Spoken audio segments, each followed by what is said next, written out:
Salut à tous. Alors la vidéo que je fais aujourd'hui, on va voir comment démonter et surtout comment réparer le catalyseur sur les petites citadines que sont les 107, les C1 et les Aygo. En effet, ces trois modèles de voitures sont des sœurs jumelles. Donc toutes celles qui sont équipées avec le moteur CFA, c'est-à-dire le 1 litre 3 cylindres, présentent un problème qui semble assez récurrent, c'est le catalyseur qui se fissure. À savoir que le catalyseur et le collecteur ne sont faits que d'une seule pièce et la jonction entre les deux, ça fissure apparemment assez souvent. Je vous mets une petite photo ici, comme ça vous pouvez voir de quoi je parle. Alors bien sûr, dans les garages, on va pas vous réparer ça, on va vous préférer vous fourguer un catalyseur neuf, mais bon, à savoir que ça se répare sans souci. Même si vous-même vous savez pas souder, au moins vous verrez comment le démonter. Vous le démontez, vous le ramenez dans n'importe quelle entreprise de mécanique générale, vous filez un billet au gars, il va vous souder ça vite fait, bien fait, et ça sera du solide.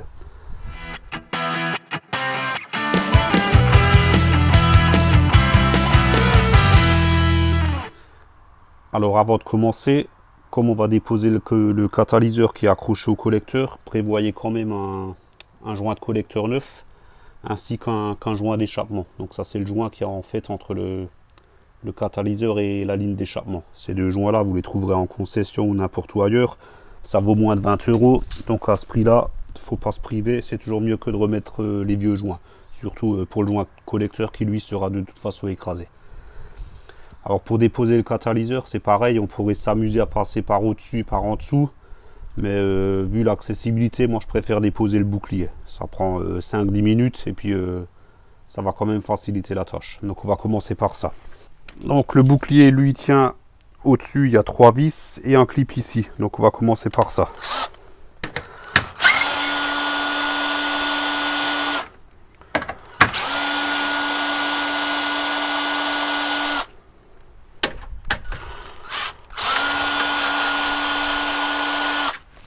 Voilà pour les 3 vis. Et le petit clip. Voilà.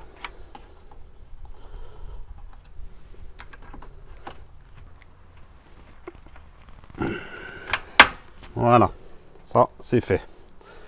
Donc en haut, le pare-choc est libéré. Donc il est juste emboîté dans deux petits tétons là. Pour l'instant, on va le laisser. Il y a forcément des vis en dessous. Donc on va voir ça de suite. Donc sur le dessous, en fait, il y a 5 vis. Il y en a 2 sur chaque côté et une au milieu. Donc celle au milieu, vous ne pouvez pas vous louper, il n'y en a qu'une. Sur le côté, la première elle est donc ici, juste vous voyez bien, il y a la roue là, donc juste devant la roue. Et ici, il y en a 2 côte à côte. Donc là, faut pas vous faire avoir, hein, c'est bien, regardez bien, il y a, c'est celle-là. Hein. Celle-là, elle tient pas du tout le bouclier, donc c'est celle-là. Hein. Donc il y en a 2 là. De l'autre côté, c'est les 2 mêmes, et puis une au milieu. Donc ça, je vais pas le filmer, c'est pas pratique. Je vais les défaire et je vous reprends juste derrière. Une fois que vous avez enlevé les 5 vis en dessous, il restera que un clip sur le côté, enfin de chaque côté. Donc là, vous le défaites.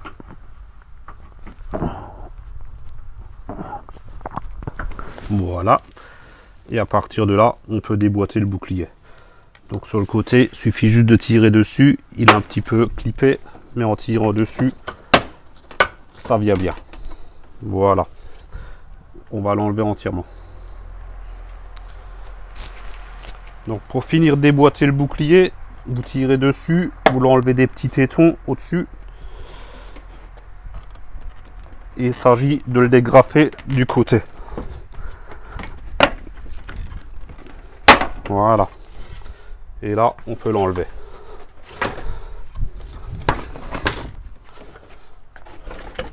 Voilà. Et vous posez ça sur un carton sur le côté. Une fois le bouclier enlevé, on a quand même une meilleure vision sur le catalyseur. Donc il faudra enlever la sonde qui est juste ici. Il tient avec 2 vis au-dessus, 2 vis en dessous qu'on voit pas bien là. Et en dessous, il y a le collier avec 2 vis aussi. Donc on va attaquer ça. Donc on va commencer par défaire la sonde lambda. Donc le connecteur, suffit juste d'appuyer. C'est pas très accessible et on peut le défaire. Et de là, vous défaites le câble aussi de son petit support ça permettra qu'il puisse tourner librement. Alors pour défaire la sonde, c'est du 22, donc il faut utiliser une clé plate ou à œil. Le fait d'avoir débranché le connecteur, c'est quand même pratique parce que du coup on peut en ficher le côté œil. On a quand même une meilleure force que avec le côté plat.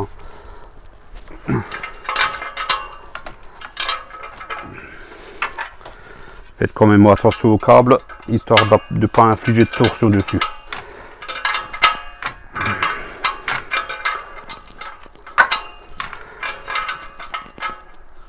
Alors bien sûr, on pourrait laisser la sonde en place, mais comme la soudure va se faire juste ici en dessous, je préfère quand même l'enlever parce que il y aura une grosse chaleur. Ça serait dommage d'abîmer la sonde en soudant.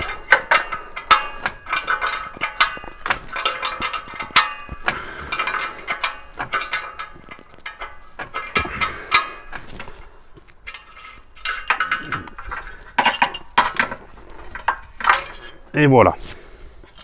On va maintenant défaire les deux vis de la bride basse.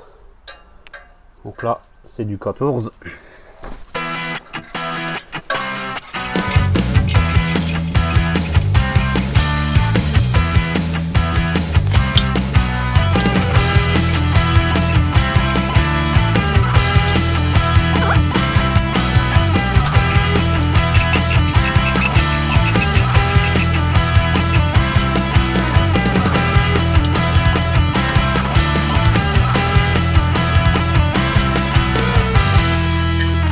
Et de 2.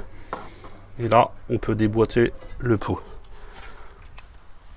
Et là, il ne nous reste plus qu'à défaire les 4 vis du collecteur. Donc là, c'est du 12.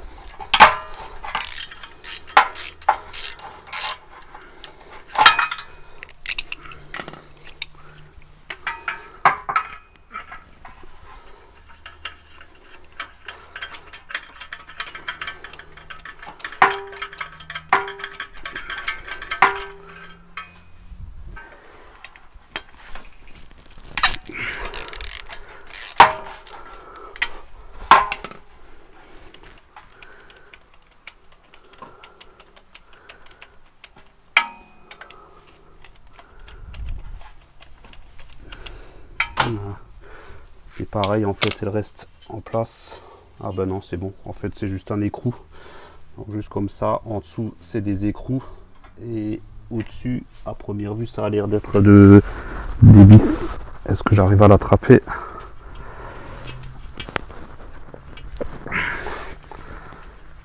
Ah bah oui, c'est bon, je l'ai. Donc les deux du bas, c'est bon. Et on finit avec les deux du haut.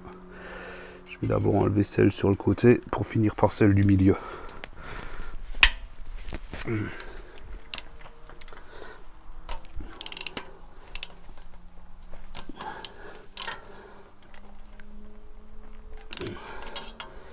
Ah, ça se présente mal parce que celle-là, elle a l'air abîmée. Donc là, je vais chercher une douille 6 pans, ça sera quand même plus sûr. Donc là, j'ai pris une douille 6 pans parce que la vis a l'air quand même pas mal abîmée. Je sais pas si quelqu'un a déjà une fois touché. Voilà, là c'est bon.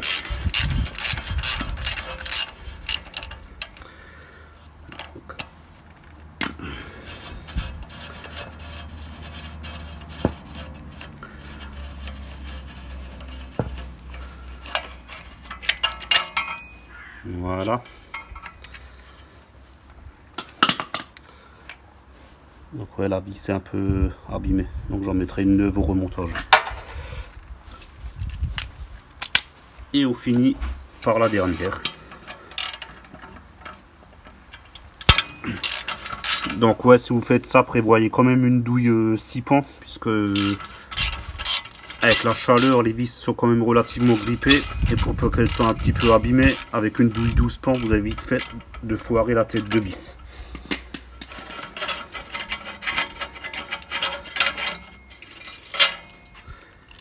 Et voilà. Donc maintenant qu'on a retiré les deux vis du bas, en bas là, et les 4 vis du collecteur.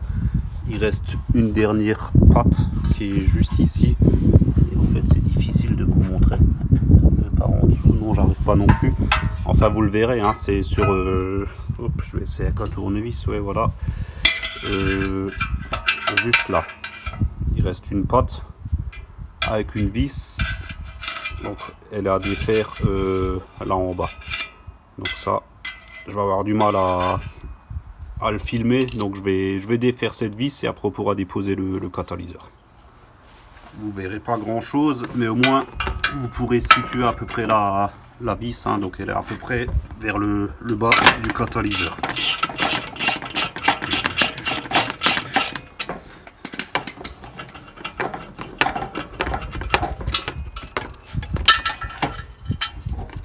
Voilà. Et là, on peut retirer la dernière petite patte et on peut déposer la bête. Donc voilà le morceau, et là on voit bien la fissure qui fait quasiment tout le tour, hein. Donc juste ici, voilà. Là on a de la chance, c'est encore en un seul morceau. Donc comme dit, ça en concession ils vont pas vous le réparer, ils vont préférer vous fourguer un catalyseur neuf, alors que il n'est pas foutu du tout, hein. C'est juste la tôle qui est un petit peu déchirée. Il suffit juste de ressouder ça, hein. Pensez aussi à retirer le vieux joint de collecteur. Donc ouais, de toute façon il est écrasé, c'est préférable d'en mettre un neuf. Le joint d'en base là, c'est pareil, on va le retirer et après on va passer à la soudure. Comme la fissure elle part derrière la tôle par chaleur là, il faudra aussi retirer cette tôle. Donc en fait elle tient juste avec 2 vis de 10 là, donc vous retirez cette tôle, ça permettra d'avoir une bonne accessibilité à l'endroit qu'il faut souder. Donc je vais enlever cette tôle, je vais souder. Ça je vais pas le filmer puisque de toute façon ça sert à rien que je filme une soudure, on verra rien du tout. Et puis je vous reprends juste après avoir fait ça.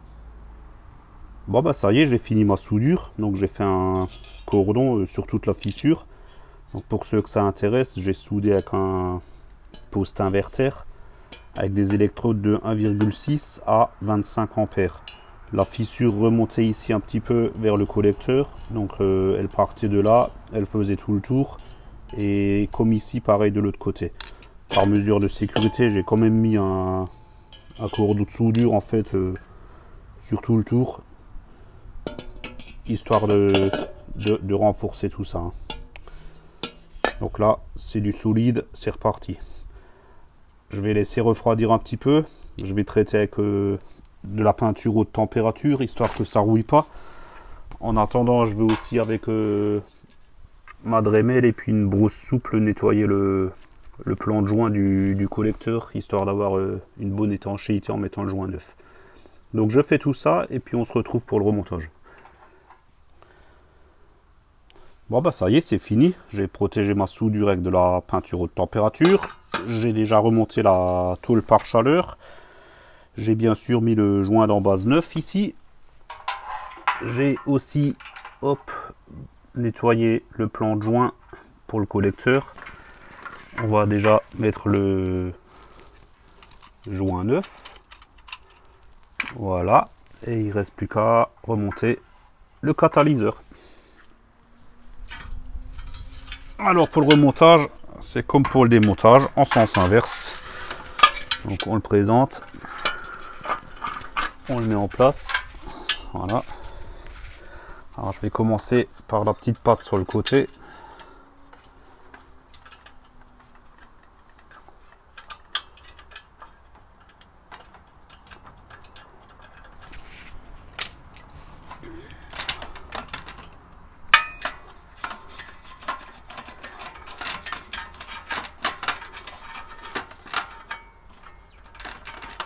Donc, pour l'instant, je ne fais que de mettre les vis en place, mais je ne serre rien du tout. Si on commence à serrer maintenant, on risque d'être embêté pour les vis suivantes. Après, je mets les deux du haut.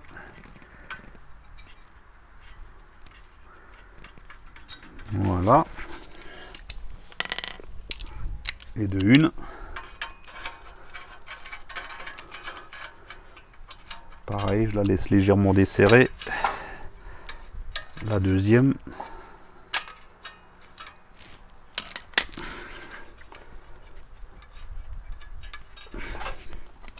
Que j'ai bien sûr remplacée puisque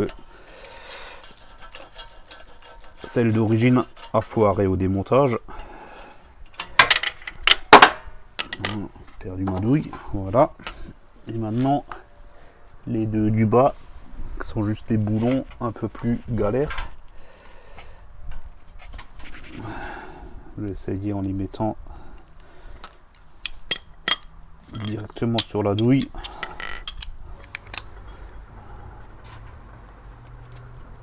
Ouais, parfait.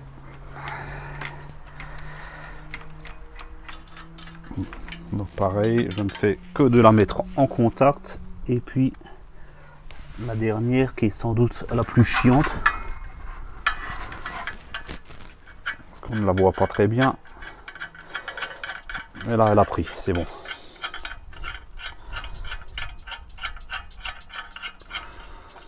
Et voilà. Donc je les ai bien approchés.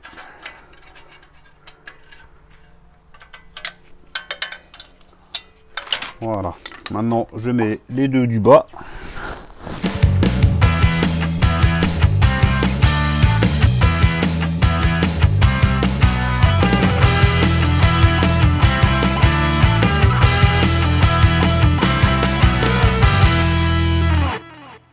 Donc le couple de serrage pour le collecteur, c'est 25 Nm. Donc je commence par la première. Voilà. Bien sûr, je serre de préférence en croix. Donc on va faire la deuxième. Voilà. La troisième.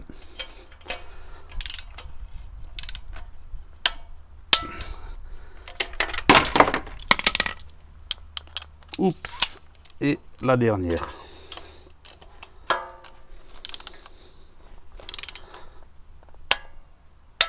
Et voilà.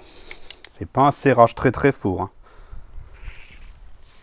On passe ensuite à la bride inférieure où là c'est un serrage à 45 Nm. Donc j'ai déjà approché les vis puisqu'il faut les approcher entièrement à la clé du fait qu'elles sont montées sur ressort. Et une fois qu'elles sont approchées, il ne reste plus qu'à finir le serrage.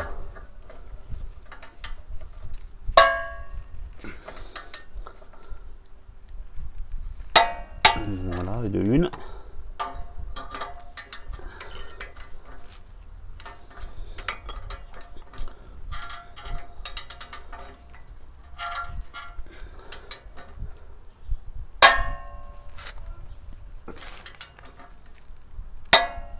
Et de deux.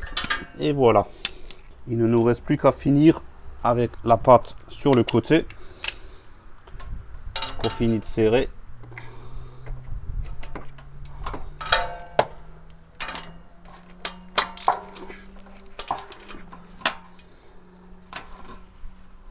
Et voilà. Et c'est fini. Et le catalyseur est remonté.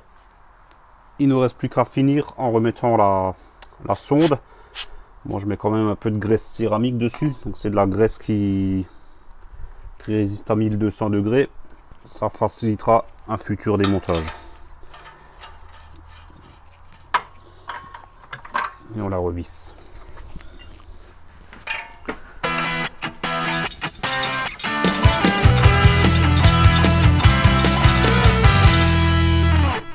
Et voilà.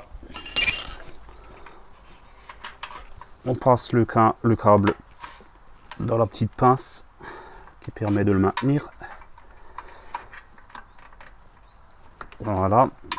Et on rebranche le connecteur. Clic, c'est fini. Voilà, il vous reste plus qu'à remonter le pare-choc. Bon, ça je vais pas le filmer, c'est pareil que le démontage en sens inverse. Et puis bon bah ça y est, c'est fini. Comme quoi on peut réparer ça pour moins de 20 €, puisqu'au final le joint de collecteur et le joint d'échappement m'ont coûté moins de 20 €. C'est toujours mieux que les 300 balles que coûte en moyenne un catalyseur sur internet, parce qu'en concession j'imagine qu'il est beaucoup plus cher. Comme quoi on peut faire ça soi-même très facilement et pour vraiment pas cher. Donc si la vidéo vous a semblé utile, un petit pouce en l'air, c'est toujours sympa. Sinon pour vous abonner, c'est juste ici. Et moi je vous dis ciao, à la prochaine.